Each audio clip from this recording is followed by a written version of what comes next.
Happy New Year, aviators, and welcome to the Aviator's Guide, a place for pilot learning. I'm Hollie Bellino, your host, and thank you so much for joining me today on the very first episode of 2025. And for my fellow Texans out there, can you believe this snow that we're getting? This is insane.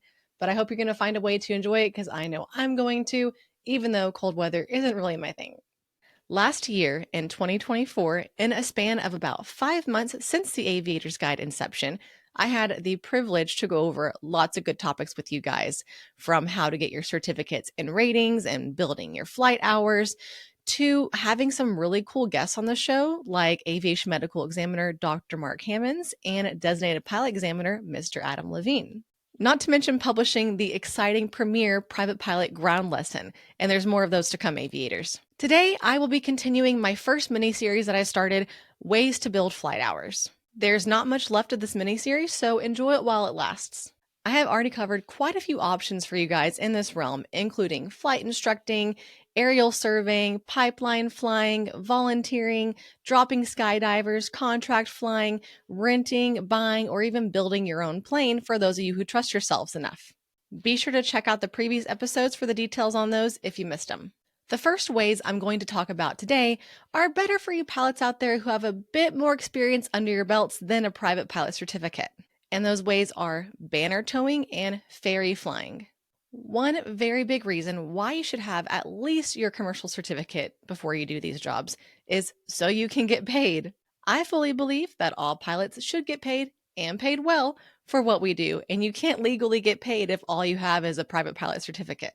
The second reason you may want to have a little bit more experience before trying these two options is because they are inherently more risky than some other ways to build your hours.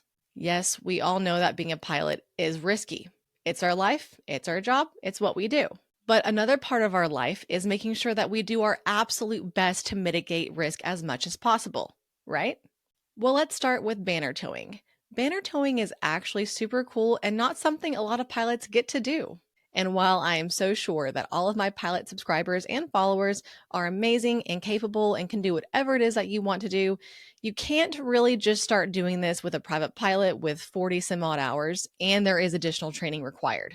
Really, the only requirements set forth by the FAA in order for you to do banner towing are: one, if you're doing it for compensation or hire, which hopefully you are, you have to have a limited commercial certificate at least, and that's really a commercial certificate without the instrument rating, and you have to have a second class medical. And the second requirement is if you are not doing it for compensation or hire, you have to have your PPL and at least 200 hours of PIC time. Now that means that you have to build almost 200 hours of flight time after getting your private pilot certificate, because you can only log PIC time as a student pilot while you're soloing or doing your check ride. Well, Holly, building 200 hours of PIC time isn't training. You said there'd be more training involved. Indeed, there is. Now, in which kind of aircraft do most people generally get their private pilot certificates? Airplane single engine land with tricycle landing gear. Go ahead and take a guess what kind of aircraft banner towing is done in. Airplane single engine land with conventional landing gear, aka tail wheel, aka tail draggers. And what do you need to fly a tail dragger? Well, if you didn't get your private pilot certificate in a tail dragger, then you're going to need to get an endorsement for that. And to get an endorsement, you have to do flight training. And then, depending on where you go to do the banner towing, you may have to do additional training before you start the job. And that's probably not just for safety purposes, but also for insurance purposes, because insurance really does rule the world of aviation. And insurance is probably used quite a bit in banner towing because, as I mentioned earlier, this is a riskier way for you to build your hours. Besides the fact that you're flying light aircraft at low altitudes and slow airspeeds while towing a banner behind you, some of these companies may not have a good amount of oversight. This has given some banner companies a bad rep in that their aircraft may or may not be well maintained. And you should always check that the aircraft you're flying are well maintained. That's part of minimizing the risk. Picking up the banners is not a walk in the park either, especially if you're newish to flying. It requires a lot of precision and skill. But if you want to tow banners, I would get on that, because as of August of 2023, the FAA has authorized the use of drones for this gig instead, which is probably the only time I actually agree with full automation taking over for pilots. It's just such an unnecessarily risky job. Now, let's get into ferry flying. which also sounds fun. However, it does have a couple of drawbacks. One is that most people will probably want a pilot with at least a few hundred hours of experience under their belts before letting them fly a plane cross country. And two, ferry flying has those inherent risks, just like banner towing does. Yes, you'll probably get to fly to some unusual and different locations and meet lots of fun people along the way. And yes, you will probably get the opportunity to fly various airplanes, which is exciting. And I know you guys will make sure that you are current in those airplanes, but do you feel like you will be proficient in those airplanes? Airplanes you don't necessarily see or fly a lot? Airplanes that are being sold for reasons that you may not know? Airplanes that could have had potentially unreliable maintenance performed, if any maintenance at all? Because think about it. What are some reasons why people want to get rid of their aircraft? A big one is because they realize they're not using it enough. And if it's not being used enough, do you think it's being well maintained? It may not be. It's possible. You won't necessarily know what state that aircraft is in until you pre-flight it, so you need to be prepared for anything. And to mitigate the risk even more when you do have to fly these aircraft, maybe just do it in VFR conditions so that if something does go wrong, it's maybe a little bit less worrisome. Of course, this is all worst case conjecture about ferry flying, but if you are considering doing this as a way to build your hours, it's stuff that you nonetheless need to think about.